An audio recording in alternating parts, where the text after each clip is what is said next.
Hey guys, just wanted to make a short video to celebrate hitting 1500 in Rapid. Let me show you my Rapid history. I'm actually on a mad winning streak right now. I've won 18 games of Rapid in a row. Now admittedly, quite a few of those have been against players who are quite a bit lower rated because I've been making videos about different things. So yeah, the all-time Rapid. I just wanted to share this with you because it's good fun. So I started mid 2019, so been going almost 2 years.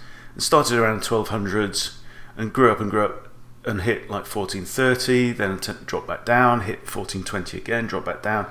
Then this time I got just over 15. That was in May of last year. Then dropped right back down again to like low 1300s. It's funny how it goes, and then you climb up and you go down. But recently, so I had quite a slump there. From the last time I just clipped 1500 and went down and down, and then when you get those few days when you just can't seem to win and you're rushing, and you're trying to force it and stuff like that. But then since there, it's been a pretty steady climb while I've been very busy making videos. And I think this is a key thing that, I've known this all my life. I started out in 2004, I started out a web design blog because I was a professional web designer, and I like to explain things. I like to make complicated things understandable. So I started out a blog in that, and what I realized from that, what I learned was that when you teach something, when you explain it, it actually arranges your own thoughts. It arranges those thought patterns in your own mind. So you understand something better when you explain it to somebody else. So the reason why I make these videos is partly to improve my own chess, if that makes sense. So when you analyse your own games, it improves your chess. So sometimes when I go over my games, I'll spot things that, I should have done that, So anyway, let me show you my current record. So I've got three daily games going on at the moment. I'm actually in my first ever match, which is pretty cool, with my county chess club. So yeah, it's just really, really good. So my last loss was yesterday, I think, against this guy from Israel. It was a really savage game, that was, and he played very well, 91%. So I want to share with you my most recent game, if that's all right, just to celebrate. I think it's good, whenever anyone comes on like chess.com on Facebook or on the forums and say, hey, I did this, I just broke 900, I just broke 1000, I just got my first game without blunders. It's really good to celebrate those achievements. Any achievements, all good. Okay, so let's work through the game because it's quite a lot of fun. And I actually there's a true error in this game, and which I'll show to you. So I'm playing the Vienna Gambit. This is something I'm really, really enjoying at the moment. E4, E5, then knight to C3, the Vienna game, knight to F6, F4, and we get the Gambit accepted line, which is really good for white. So what you do then is push E5, and the knight actually has nowhere to go because these squares are covered by the queen and by the knight. So the most common move is for the knight to go back, but there is an alternative, which my opponent played here, which is queen to E7, and you meet that with queen to E2.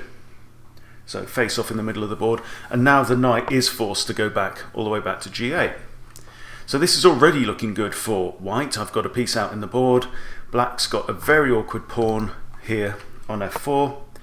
So I continue with D4, shoring up the centre. White then played D6, and I decide to bring my knight out. So this is one of those situations where you have to go, okay, let's picture the scenario. I take the pawn, pawn takes, okay? That leaves black with an isolated pawn. Or I take the pawn, queen can't take because both queens are actually pinned. So let's say queen takes and then bishop takes, for example. And that's like, and then black will take the pawn back. So yes, black's got an isolated pawn and I've got a bishop here. That's not too bad.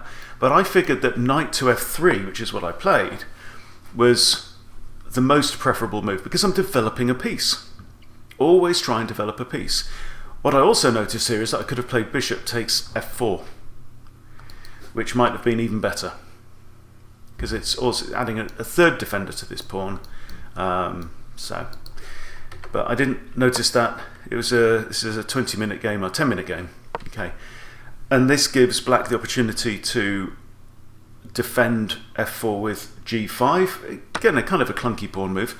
So now I capture, and this is completely forced because the queen is attacked twice.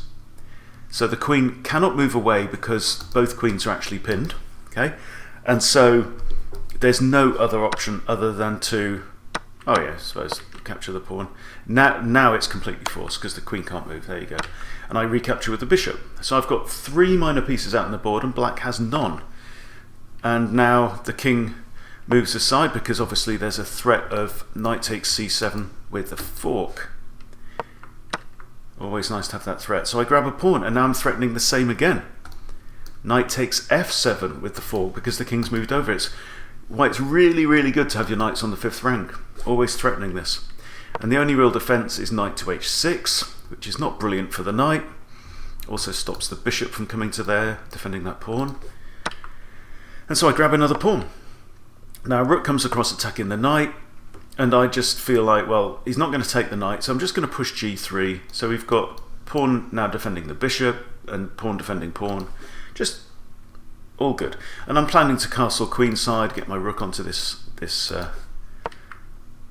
file. Okay, bishop comes out, attacks my knight, and I just snatched the bishop away. So now black is looking very horrible. The king's already had to move, can't castle. This rook is blocked in, and the pawns are fragmented into 3 pawn islands. So it's completely good for white at this very, very comfortable position. I come in and attack the rook, and black now counterattacks with his dark square bishop, and I just grab the rook. Okay, so now I'm a full 6 material points, now 3 material points in front. So now I castle, which has the effect of putting my rook on d1, defending this pawn. Knight comes out, I grab another pawn, knight grabs a pawn. Can you see the tactic here? Right, as soon as my bishop moves, this knight is pinned now against the king from capturing that pawn. Okay, now shortly we are going to have an error, which is actually a complete mouse slip error. So pawn comes in to defend the knight, but it's completely pointless because I just play c3. So now I'm attacking the pinned knight with a pawn. Black advances, and at this point my wife came in the room and we started talking about the game, and I said, look, I'm really excited because if I win this I'm going to hit 1500. So I'm talking about how well I'm doing in the game and drawing arrows and stuff on the board, and then this pawn move comes in, which is pretty cool, and now I completely mess up by capturing the knight with my rook, which I completely didn't meant to. I was trying to, I think, draw a line to show that why the knight was pinned. So anyway, I do this, pawn captures obviously, and my bishop's still under attack, and black now has this killer pawn. It's threatening to come down and eat all my pawns, backed up with this bishop. So material is now just about equal. I'm actually still 1 pawn in front, but I'm about not to be. So it's game on. My opponent has 7.5 minutes left on the clock. I've got 6.5. So I have to move my bishop, move it there. Pawn comes in, grabs 1 pawn. I can't let him keep eating pawns, so I have to push b3. And now material is equal. I do have the bishop pair, and I have maybe slightly better pawns. Hard to tell. Maybe slightly secure king, who knows. So rook to c8. I push my king now to c2. This does 2 things. It stops that pawn from advancing up the board, so I'm using that pawn as a human shield. The other thing is that it's kind of blocking off this bishop now, right? But also, I'm now putting my king onto a light-coloured square. Black's only bishop is a dark-coloured bishop, so that bishop now cannot check that king as long as it stays on light colours. Rook comes out to attack the bishop. Bishop drops back to f4. It's defended by a pawn. Rook attacks another bishop. And now I just try to harass the king and the rook in the middle of the board. So now check. King comes across. Check. King moves. Check. King moves. And now I come back with the intention of trying to remove this dark squared pawn structure. Rook comes down with check, but that's a blunder. And I did see that move, and I thought, is he going to see that that square is covered? Because it looks like a very good move. The pawn's defended by the bishop. I can see why my opponent played it, just didn't check the board. Still with 6 minutes left on the clock. And then, really, the end of the game would have been a formality, but my opponent resigned at this point. So I'm very happy to hit 1500 and a winning streak of 18 games. They've not all been easy. I've had to dig really deep in some of them. And yeah, I just wanted to celebrate that with you guys, really. It's good to celebrate your successes. So what am I saying in this video? If you want to improve your chess, one tip is to teach. Right? Find somebody, even find somebody on the forums who's saying, I can't improve past 600, I keep getting beaten, what am I doing wrong? Get on Zoom, get on Skype, get on whatever platform with that person, fix up a free lesson and analyse a game together. You will definitely find that you improve. And if you can do, and you've got like the ability to screen record and stuff, when you do a good game, when you do a bad game, when you've learned something from a game, make a video about it. Start a little channel. Right? Let everybody know about it. The more information that we share, the more we learn off each other. So, you know, let's all help to teach if you enjoy it. But that's the important thing. If you don't enjoy making videos, if you don't enjoy being on camera, that kind of thing, then don't do it. Find something else. But yeah, the more you teach, the more you learn, and that just seems to hold true wherever you go and whatever discipline you're in.